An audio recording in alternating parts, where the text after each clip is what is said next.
So hello guys, welcome back to another video. So రేపు నా birthday అనమాట. So అందుకే మా మమ్మీ దగ్గరికి వెళ్తున్నాం. ప్రతి ఇయర్ మా మమ్మీ దగ్గర సెలబ్రేట్ చేసుకుంటాం. సో ఇప్పుడే నైట్ వెళ్ళిపోతే నెక్స్ట్ డే మార్నింగ్కి ఇబ్బంది ఉండదు మళ్ళీ పోవడానికి అని చెప్పి సో ఇప్పుడు వెళ్ళిపోతున్నాం. మిగతావి ఇంకా నెక్స్ట్ వ్లాగ్లో అంటే వస్తాయి.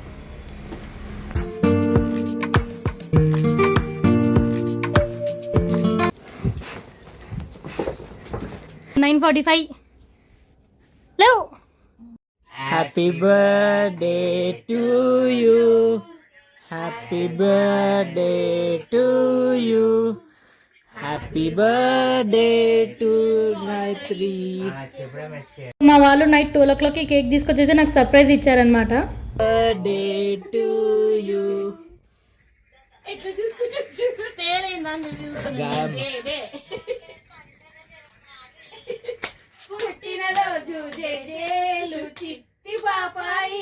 పుట్టినరోజు జయజయలో చిట్టి పాపాయి. కాజు కాజు. ఇవాళకి వీడియో అయితే మీకు వీడియో అనిపించిందో కింద కామెంట్ బాక్స్లో అయితే కామెంట్ చేయండి. అండ్ ఇది పార్ట్ 1 మాత్రమే, ఇంకా పార్ట్ 2 కూడా ఉంది. And please like, do, share, subscribe to miss Gayatri.